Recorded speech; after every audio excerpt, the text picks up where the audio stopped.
नमस्कार जय श्री जगन्नाथ आपण मानकु मो चैनल को अनेक अनेक अभिनंदन। आज आम जानिबा सत्संग कौन। थरे नारद पचारे भगवान विष्णु को प्रभु सत्संग माने कौन। मर्त्य मनुष्य माने आजिकाली सत्संग बहुत करती मु तो सर्वदा आपण संग लाभ करुछि सेमान सत्संग पुणी कौन।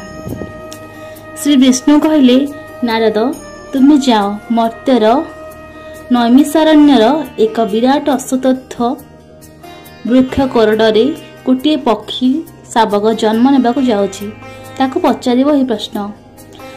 नारद तुरंत प्रवेश कले।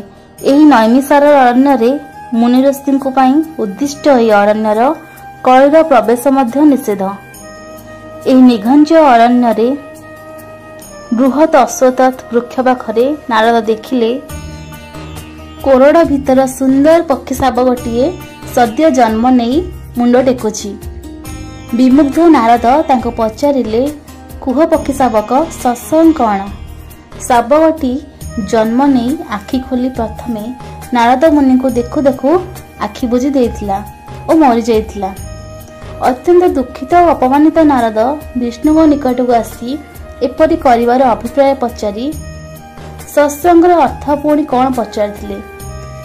विष्णु कहले एबे तुम्हे द्वारका ग्राम को जाओ सेठारे जनक गुहाळे गाई शावकटीए जन्म नेब ताकू जे एकथा पचारिबो से तुमको उत्तर देब।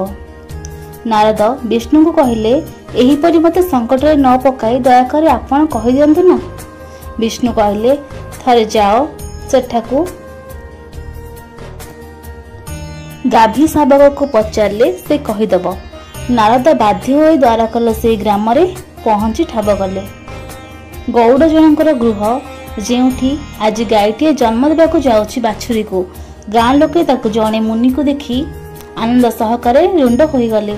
बाछुरीटी जन्म नेला बेले नारद पचारे एही सुंदर बाछुरीटी को सत्संग कौन ये पुणी कौन हैला। बाछुरीटी आखि खोली नारद को देखी जीवन हराई बसला। अत्यंत अपमानित होई नारद मुनि सेठारु कौशल करी खसी आसले विष्णु निकट को। एही परि बारंबार निंदित न करी तांका प्रश्नर उत्तर चाहुथिले। एबे भगवान विष्णु मुखरु एथर से विष्णु कहिले विदर्भर राजउवास रे जन्म नेउथवा राजकुमार को पचार से कथा कहिबो। नारद किंतु बिल्कुल आउ राज्य हंती एथिरे। श्री विष्णु बाध्य करथिले सेठाको जिबा पई। अगत्या नारद विदर्भ पहुंची भय परवेश होई एवं राजउवास रे प्रवेश करी जन्म नेउथवा शिशुटी पाखरे पहुंची ही प्रश्न उत्थापन करते शिशुटी नारद को आग प्रणाम करी उत्तर देथिला आपण एबे जाय बुझी पारलेनी सत्संग अर्थ कौन। मु परा सेही पक्षी शावक नैमिषार अरण्य रे जन्म नेउरु आपण को दर्शन करथिली बोली गाभी शावक होई पारली। पुणी द्वारकारे आपणकर उन्नत जन्म पाई राजकुमार भावे जन्म नेली। एसबू आपणक संग लाभर ही संभवपर होइछि। एहा ही तो सत्संग। ओम नमो भगवते वासुदेवाय।